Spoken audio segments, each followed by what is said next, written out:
My husband's mother is trying to take my dying daughter to Disney and told me I'm not invited, and my husband is on her side. Posted by you/MelodyBeatBop92. I have an almost 3-year-old beautiful little girl. She's just a few weeks shy of her 3rd birthday. My baby was placed in hospice 4 weeks ago after having gone into remission in late May. Unfortunately, the cancer has returned, and it is now crushing her optic nerve, and is about 8 centimeters long. Multiple doctors have recommended that we make our daughter as comfortable as possible, as they do not believe removing the tumor is a viable option. I have so much to say regarding her diagnosis, but heartbroken will suffice for now. My husband and I have been making tons of memories with her over the past few weeks. We've included family in some of these moments, but we both feel that we want to spend as much time with our daughter as possible. My mother-in-law called me yesterday to tell me she had booked tickets, a hotel, and airfare for a trip next month. I thought it sounded fun until she said she was taking our toddler with her, just her, my daughter, and her husband. She did not invite my husband and me. My daughter isn't even 3 yet. She has never stayed overnight anywhere, and my mother-in-law wants to take her across the country for an entire week. I suggested that my husband and I both go so that our daughter would be comfortable and, for God's sake, in the event that she passes away, she can't be gone for a week. Her nurses are here. Her care is here. I suggested that we all go for a shorter amount of time.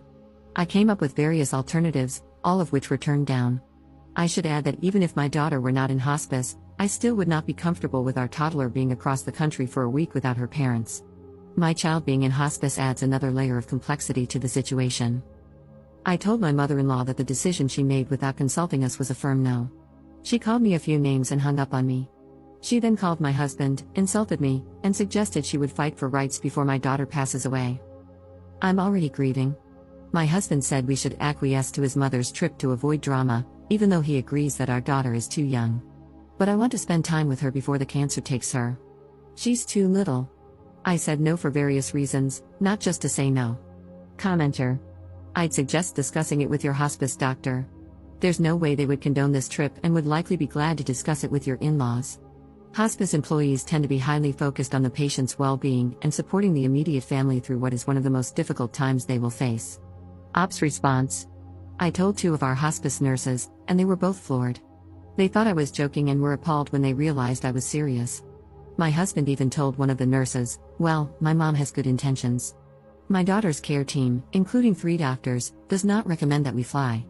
They also do not recommend being away for that long without care. I asked them to document everything. It's been a crazy day, and I'm shocked I managed to eat 1 meal. Edit. Thank you to everyone who took the time to share their thoughts and insights.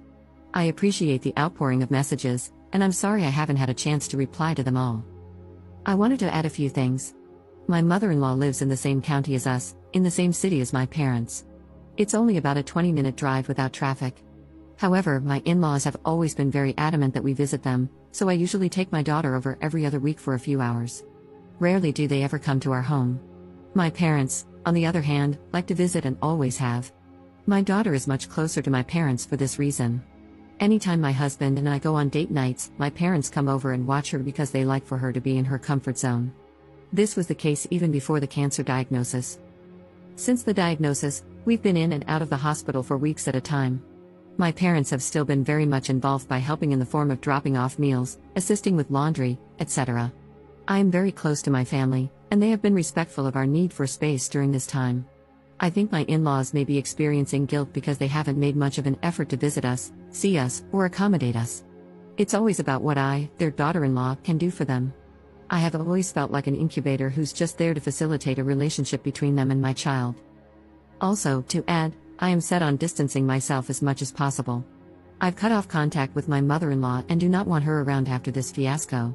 I've completely blocked her from my phone and communicated this to my husband. He is sad but says he understands. A few of you mentioned that this was an eye-opening situation, and it really has been, on many levels. Second edit. I saw various comments about my mother-in-law possibly wanting to take my child on a trip to get her alternative treatment. My mother-in-law planned to take my child to Disney World in Florida, which is across the country from where we live. She lives in the same state, in the same county as us.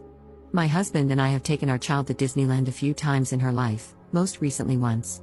Going for 1 day was exhausting, and my daughter was completely spent afterward. I can't imagine my daughter handling Disney World for more than a day, but also, I would like to be there for the trip. Even if my child weren't dying, I still wouldn't be comfortable with her going without me. It's such a bizarre situation. My mother-in-law isn't one for alternative treatments, and I haven't outright asked her, but at this point, I wouldn't be shocked. Either way, my child isn't going anywhere with her, supervised or not. I've already made that clear to my husband. If she wants to visit, it will have to be at our home. Even then, I'm still not on board after everything that has transpired. I've been thinking really deeply over the last few months, but even more so in the last 24 hours. I don't know how I can continue being part of this family. I'm trying not to think too far ahead, but I'm seriously doubting whether I can continue in this marriage. Thank you again, everyone. Third edit. I'm really close with my family, specifically my mom and aunt. They know the wishes I have for my daughter. My husband and I argued for a good week about where our daughter should be buried. It was awful. He wanted her buried with his grandma, where his parents and he will be buried. I wanted her buried at the cemetery where my grandparents are buried and where I plan to be buried. My husband is in the military, so I'm confused as to why he does not want to be buried with his combat brothers, but that's entirely up to him. After this fiasco with his mother, I put my foot down about where I would like my daughter's final resting place to be. I just never thought there would be so much back and forth about where she will be buried, the week-long trip we weren't invited on or consulted about, and acquiescing to his mother's wishes. A crap show, to say the least. I love my husband, but I am appalled by his behavior. I should also add that my family was very supportive of where I wanted my daughter to be buried when the topic came up. They even said she could be buried wherever we want because it's not their choice. I even entertained cremation just to try and come to a middle ground of sorts. I didn't even want to discuss burials and cremation until I absolutely had to. I've been avoiding it. Now it feels morbid to discuss because my daughter is still alive. My husband's family was upset when they brought up the topic because I didn't automatically want my daughter buried in their cemetery of choice. Their main argument was that my daughter carries their last name, so she should go there. My argument was that my family already has 4 open plots, and I want to make one a double for when my time comes. I'm even exhausted writing this because this is my life, and it shouldn't be. We should be a team, united in grief. Now I feel like all I have is my baby and my family to hold me up. Update 1 week later. It's been a few days since I've been online, and I've read some of the messages. Truly, thank you to everyone who has sent their warm wishes, support, encouragement, etc. It's been very touching, and I'm so grateful. My daughter has begun slowly deteriorating, and it's all become very overwhelming. My husband now realizes that this time is precious. That we are on borrowed time, and that our time as mom and dad is the most important. We've had 2 sessions of grief counseling and couples counseling while my daughter sleeps. Our therapist has really helped us both understand how borrowed our time is and how this time truly is for us. Everyone else is secondary. That's not to say that extended family isn't important, they are, but there is a lot of extended family, a lot. However, I'm not sure I will be staying married in the long run. That said, this isn't the time to make such a deep decision. I am emotionally drained from all that has transpired, not only this past week but this past year. You truly see people's true colors when crap hits the fan. An example of this is that on my phone, I have 8 different alarms each day for my daughter's medications, daily. I have been the one who flushes ports, administers medication, cleans up vomit, gives back rubs, and so much more. I have been in this through the thick of it, having to learn everything, because no one else will. My mother has been the only person who has asked how I'm doing, who has brought me coffee and meals, held me when I've cried, and been in my rock. My husband is sometimes emotionally present, but usually, he's not. Other than my mother, I have never received a text from any other family member asking how I'm doing or how they can help. Like I said earlier, I see everybody's true colors. My focus right now is my baby. I will focus on everything else when the time comes. But for now, we are surviving, and we are trying our best. Thank you again.